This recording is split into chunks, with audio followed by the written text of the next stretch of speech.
Uttar Pradesh police ने देश की और दुनिया की सबसे बड़ी भर्ती परीक्षा संपन्न करा ली है।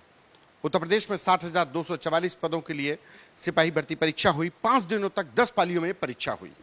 हमारे साथ बात करने के लिए उत्तर प्रदेश पुलिस भर्ती और प्रोन्नति बोर्ड के चेयरमैन राजीव कृष्ण जी हैं। सर, सबसे पहले तो बधाई।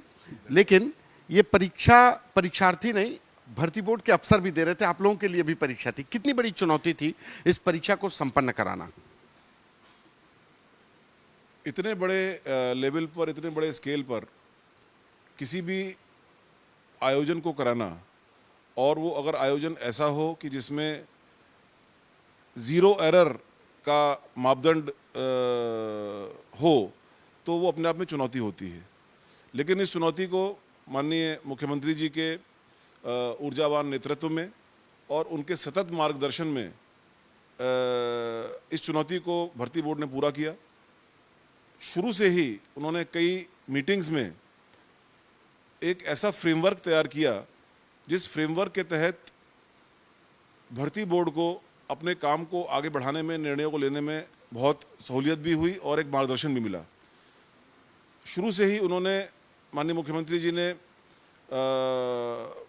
ये निर्देश दिए कि इस केवल सरकारी संस्थाओं पर ही और जो वित्त पोषित संस्थाएं हैं वहीं पर ही भर्ती परीक्षा होगी।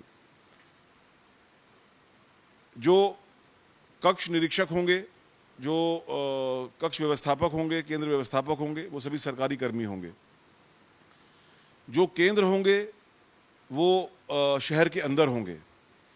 तो माननीय मुख्यमंत्री जी के इन सब निर्णयों से, इस फ्रेमवर्क को तैयार करने से एक मेजर डिसीजन मेकिंग एलिमेंट उनके द्वारा कर लिया गया और उनके इस ज़ीरो टॉलरेंस टुवर्ड्स कॉपीइंग, नकल में ज़ीरो टॉलरेंस और नकल विहीन परीक्षा के दृढ़ संकल्प को सामने रखते हुए और टेक्नोलॉजी के अधिक से अधिक उपयोग का हम लोग पिछले 6-7 साल से देख ही रहे हैं कि वो काफ़ी प्रोत्साहन देते हैं कि टेक्नोलॉजी का अधिक उपयोग किया जाए। तो इन सब बातों को रखते हुए इस बड़े चैलेंज को भर्ती बोर्ड ने पूरा किया और ये परीक्षा संपन्न हुई। सर, पेपर लीक एक बड़ी समस्या थी। जब बीते फरवरी महीने में परीक्षा हुई तो पेपर लीक एक बड़ा, एक कहा जाए कि भर्ती बोर्ड की कार्यप्रणाली पर भी सवाल खड़े किए। लेकिन इस बार ना तो कोई सॉल्वर गैंग काम किया, ना कोई मुन्ना भाई गैंग काम किया। कुछ लोग पकड़ते जरूर गए लेकिन वो नेग्लिजिबल था। लेकिन ये पेपर लीक को कैसे रोका गया? क्योंकि पेपर लीक बड़ी समस्या न सिर्फ उत्तर प्रदेश बल्कि देश के लिए भी हो गई थी। जैसा कि मैंने आपको बताया कि शुरू से ही माननीय मुख्यमंत्री जी के जो उन्होंने मार्गदर्शन किया और एक फ्रेमवर्क तैयार किया, उसमें सबसे महत्वपूर्ण बिंदु इंफॉर्मेशन सिक्योरिटी का था। इंफॉर्मेशन सिक्योरिटी की शुरुआत हमारी हो जाती है पेपर की सेटिंग से, पेपर की प्रिंटिंग से और उससे जुड़ी सभी गतिविधियों से। तो उन विषयों पर व्यक्तिगत मेरे द्वारा भी बहुत विशेष ध्यान दिया गया और उस सतत मार्गदर्शन की वजह से और उसके एक अच्छे एग्जीक्यूशन की वजह से ये जो परिणाम आपके सामने है, सामने आया। सर, अगर कुछ शेयर कर सकें, क्योंकि इस मॉडल की चर्चा, उत्तर प्रदेश पुलिस और भर्ती बोर्ड की ये चर्चा पूरे देश में है, क्योंकि बीते कुछ सालों से नीट की परीक्षा हो या तमाम अन्य परीक्षाएं, उसमें पेपर लीक हुए और ये जो गैंग से इन लोगों ने सेंधमारी की। तो किस तरीके से भर्ती बोर्ड ने ये किया? क्योंकि एजेंसीज को ये लोग ट्रेसपास करके उनके सिक्योरिटी को ब्रीच करके लोग कर लेते थे। इस बार भर्ती बोर्ड ने ऐसा क्या किया जो शेयर कर सके? इसमें कुछ चीज़ें तो ऑब्वियसली ऑपरेशनल हैं, मैं शेयर नहीं करना चाहूँगा। लेकिन हम लोगों ने एक वृहद विचार विमर्श, एक फुल प्रूफ एसओपी बनाने के लिए किया और उस एसओपी का फिर हमने रूथलेसली 100% क्रियान्वयन किया। उसके लिए हमने अपने लोगों को ट्रेनिंग दी। मैं बताना चाहूँगा कि इस बार और इतनी बड़ी परीक्षा को ग्राउंड लेवल पर उतारने के लिए जो हमारा पूरा प्रशासनिक तंत्र है, जो हमारा पूरा पुलिस तंत्र है, माननीय मुख्य सचिव उत्तर प्रदेश, डीजीपी उत्तर प्रदेश साहब, आप दोनों के विशेष समन्वय सहयोग से उन्होंने कई बार वीसीज की, उन्होंने कई बार अधिकारियों को निर्देश दिए। जो हमारे एसएसपीज थे, डीएम्स थे, बाकी अधिकारी थे, वो पूरे मनोयोग के साथ इस व्यवस्था में जुड़े हुए थे और जो हमारी एसओपीज थी वो भी बहुत क्रिस्टल क्लियर थी। उसके बारे में हमने ट्रेनिंग विभिन्न स्तरों पर दी, हमारे अधिकारियों ने ट्रेनिंग विभिन्न स्तरों पर दी। तो कुल मिलाकर के एक ऐसी व्यवस्था बनी जिस व्यवस्था में कोई भी ऐसा व्यक्ति जो परीक्षा में सेंध लगाने का प्रयास करता हो उसको मौका नहीं मिला।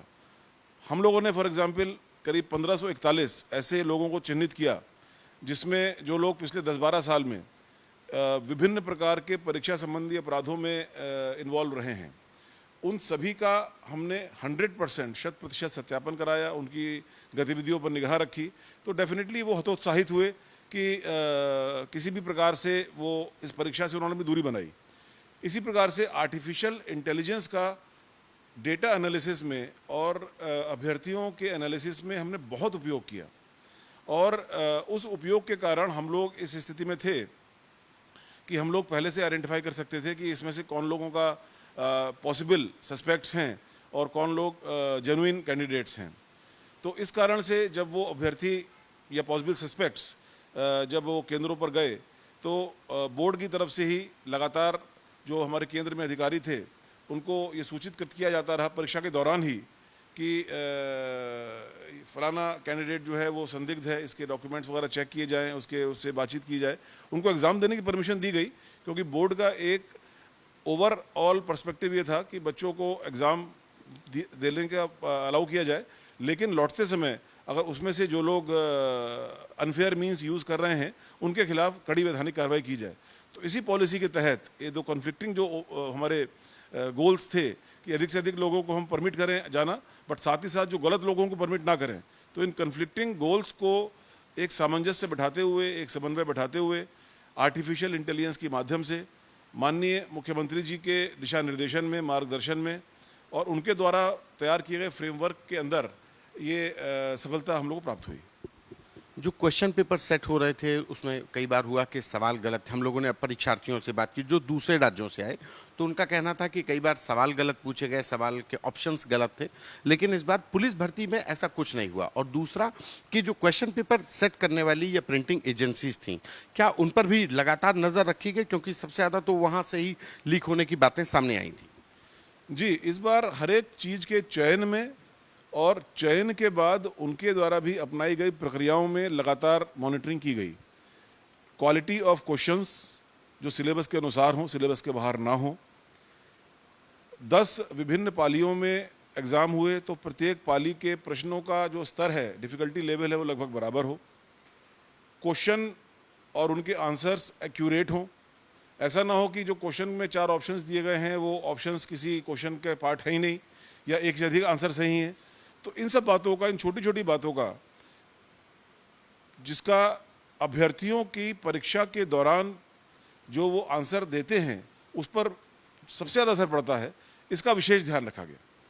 और एक बड़ी डिमांड हम लोग हमारे यहाँ पर एक सोशल मीडिया के लिए, एक एनालिसिस के लिए हमने एक एजेंसी को हायर किया जो डेली जो विभिन्न सोशल चैनल्स पर, सोशल मीडिया में अपनी बातें रख रहे थे। तो हमको एक बात ज्ञात हुई कि बहुत सारे बच्चों की ये रिक्वेस्ट है कि स्कूलों में जो वॉल क्लॉक है वो रखी जाए। अब क्योंकि हम लोग घड़ी उतरवा लेते हैं, जो डिजिटल कोई भी साधन या मोबाइल वगैरह अंदर जाने की अलाउ नहीं करते हैं, तो बड़ी जेन्युइन सी बात थी। तो हमने 16,400 घड़ियाँ सभी स्कूलों के लिए परमानेंटली प्रोवाइड कराई। अब वो स्कूलों में घड़ियाँ वहीं रहेंगी, परचेज करके दी भर्ती बोर्ड ने लेकर के उन सभी स्कूलों में हमने 16,400 घड़ियाँ दी। और इस बात का बड़ा अच्छा फीडबैक हमको मिला कि बच्चों का टाइम मैनेजमेंट अपने क्वेश्चन के 2 घंटे के दौरान बहुत ही अच्छा रहा इस वजह से। तो पूरा प्रयास यही था कि शासन की, माननीय मुख्यमंत्री जी की जो एक ओवर आर्चिंग उनकी जो विजन है कि जहाँ एक और जो सही अच्छे छात्र हैं, हमारे अच्छे अभ्यर्थी हैं, उनको सारी सुविधाएं प्रोवाइड कराई जाएं, वहीं दूसरी ओर जो ऐसे लोग हैं, ऐसे तत्व हैं जो परीक्षा को सेंध लगाने का प्रयास करते हैं या अनफेयर मीन्स का इस्तेमाल करने का प्रयास करते हैं या किसी भी गलत प्रकार के इम्पर्सनेशन सॉल्वर गैंग के सदस्य बनकर के परीक्षा की शुचिता भंग करने का प्रयास करते हैं, तो ऐसे लोगों के खिलाफ कड़ी से कड़ी कार्रवाई हो। लेकिन साथ ही साथ जो हमारे 95% हमारे जेन्युइन अभ्यर्थी हैं उनको हम मैक्सिमम सुविधा दे सकें। माननीय मुख्यमंत्री जी की तरफ से सभी बसों का किराया माफ़ किया गया, हमारे जो टिकट्स थे, जो हमारे जो एडमिट कार्ड्स थे, उनको टिकट की तरह से किया गया। तो कई जगह पर उनके सहूलियत का मार्ग प्रशस्त किए गए। सर, अगर उदाहरण से समझा सकें कि कैसे टेक्नोलॉजी का इस्तेमाल हुआ, सीसीटीवी से नजर रखी जा रही थी और आर्टिफिशियल इंटेलिजेंस का कैसे भर्ती बोर्ड ने इस एग्जाम में बखूबी इस्तेमाल किया, जिसकी वजह से नकलची भी पकड़े गए और नकलचियों पर नकेल भी कसी गई। देखिए, इस भर्ती में हमारे जितने 48 लाख कैंडिडेट्स थे, वो 67 जिलों में उनको सेंटर्स आवंटित किए गए। वहाँ पर 1174 केंद्र थे और 16,400 कमरे कक्ष जिसमें परीक्षा दे रहे थे। प्रत्येक 16,400 कक्षों में से प्रत्येक कक्ष पर, प्रत्येक केंद्र पर आर्टिफिशियल इंटेलिजेंस युक्त सीसीटीवी कैमरे की व्यवस्था हो रखी थी। और न केवल वहाँ पर उन सीसीटीवी कैमरे की व्यवस्था थी, बल्कि उन सभी 16,400 या 17,000 कैमरों का जो फीड था, हमको लाइव अपने बोर्ड में कंट्रोल रूम में प्राप्त हो रहा था। उसमें आर्टिफिशियल इंटेलिजेंस की मदद से रियल टाइम में हमको ये मालूम पड़ रहा था कि किस कक्ष में कक्ष निरीक्षक मूव नहीं कर रहे हैं, तुरंत हमारे पास अलर्ट आ जाता था। किस कक्ष में ज़्यादा लोग चले गए हैं, जो अनुमन्य एक कक्ष निरीक्षक और एक सह कक्ष निरीक्षक सब अलाउड हैं, तो उनके अलावा तीसरा आदमी चला गया किसी भी कक्ष निरीक्षक को, तो वो अलर्ट आ जाता था। तो इस प्रकार के तमाम आर्टिफिशियल इंटेलिजेंस जो वीडियो एनालिटिक्स के और डाटा एनालिटिक्स के थे, उनको भर्ती बोर्ड द्वारा इस्तेमाल किया गया, जिसमें किसी भी परीक्षार्थी के परीक्षा केंद्र पर पहुंचने पर उसका फिंगरप्रिंट लिया जाता था, उसकी फोटोग्राफ लिया जाता था। वो फोटोग्राफ और फिंगरप्रिंट हमारे पुराने रिकॉर्ड से तत्काल मैच किया जाता था, उनके रिकॉर्ड से मैच किया जाता था। और जो सस्पेक्ट कैंडिडेट्स थे, हम विदिन 20 मिनट्स, परीक्षा के शुरू 10 से 12 तक की परीक्षा है, तो 10:20 तक हम केंद्र पर ये सूचना भिजवा देते थे कि आपके परीक्षा केंद्र पर ये 2 प्रत्याशी या 2 अभ्यर्थी या 3 अभ्यर्थी जो हैं, ये संदिग्ध हैं, सस्पेक्ट हैं, इन लौटते समय इनको एग्ज़ाम देने दीजिए, लेकिन जब ये लौटेंगे तो इनके जो रिकॉर्ड्स हैं इनको चेक करिए। तो ऐसे जो आपको संख्या मालूम है, करीब 541 अभ्यर्थी पकड़े गए जो इम्पर्सनेशन का प्रयास कर रहे थे। और इस प्रकार से टेक्नोलॉजी जिस पर माननीय मुख्यमंत्री जी का बहुत ज़्यादा जोर रहता है, तो उस टेक्नोलॉजी का इस उद्देश्य के लिए भरपूर प्रयोग करते हुए इस परीक्षा को सफल कराया गया। सर, एक आखिरी सवाल और बहुत ज़रूरी सवाल कि अब इस परीक्षा का रिजल्ट कब आएगा, क्योंकि लाखों अभ्यर्थियों ने परीक्षा दी, अब बारी इंतजार रिजल्ट की है। हम लोग परीक्षा भर्ती बोर्ड जो है, ये तत्काल नेक्स्ट स्टेज पर लग गया है। ये कॉम्प्लेक्स प्रक्रिया है, इसमें कई सारी स्टेजेस होती हैं। सबसे पहले हम जो बच्चों के जो परीक्षाएं 10 पालियों की परीक्षाएं हैं, उसका जो आंसर की है उसको पब्लिश करेंगे। उस पर आंसर की पब्लिश करने के उपरांत उनसे जो ऑब्जेक्शंस हैं वो इनवाइट करेंगे। उन ऑब्जेक्शंस को हमारे सब्जेक्ट मैटर एक्सपर्ट्स हैं वो अध्ययन करके उस पर अपनी एक एक्सपर्ट ओपिनियन देंगे और फिर फाइनल आंसर की पब्लिश होगी। उसके बाद एक DVPST की प्रक्रिया होती है, जिसमें डॉक्यूमेंट वेरिफिकेशन होता है, फिजिकल स्टैंडर्ड टेस्ट होता है और उसके बाद एक फिजिकल एफिशिएंसी टेस्ट होता है। तो इस सारी प्रक्रियाओं के बाद हम यथाशीघ्र, जितना भी संभव होगा जल्दी, कोई रिजल्ट आउट करेंगे और जो योग्य अभ्यर्थी हों अपनी ट्रेनिंग के लिए जाएंगे। लगभग कुछ टाइम फ्रेम एक आपने सेट किया हो टाइम? यथासंभव हम यथाशीघ्र ही करेंगे इसको, मतलब इसमें कोई बीच में कोई डिले वाला कोई इशू नहीं है, जितना भी जल्दी हो पाएगा। बट नॉर्मली ऐसा देखा गया है कि इन सारी प्रक्रियाओं में 3 से 4 महीने लग जाता है। एक और सवाल है कि इसके बाद 40,000 भर्तियों का भी ऐलान हुआ है कि 40,000 भर्तियां और आ रही हैं भर्ती बोर्ड के द्वारा, उसको लेकर के कि क्या कैसी भर्ती होंगी, नौजवान बड़े इंतजार कर रहे हैं। नहीं, भर्ती बोर्ड का तो यही कार्य है, मतलब हम लोग का तो ये कार्य है कि परीक्षाएं होती रहती हैं। परीक्षाएं हम लोग जो हमारे पास शासन से रिक्वायरमेंट्स आती हैं कि इतने लोगों को भर्ती करना है, इस पद के लिए भर्ती करना है, तो जो भी शासन से रिक्वायरमेंट होगी वो माननीय मुख्यमंत्री जी की नकल के प्रति ज़ीरो टॉलरेंस, नकल विहीन परीक्षा, पूर्ण शुचिता के साथ 100% शुचिता के साथ परीक्षा हो, उस उद्देश्य की पूर्ति के लिए अभ्यर्थियों को अधिक से अधिक सुविधा मिले और जो अपराधी किस्म के लोग हों वो इससे दूर रहें, इन सभी उद्देश्यों के साथ जो आने वाली परीक्षाएं हैं उस पर भी भर्ती बोर्ड आगे कार्य करेगा। नहीं, वो डिटेल्स तो भी आएंगे, अभी उस डिटेल्स जैसे ही आएंगे उससे हम कार्रवाई करेंगे।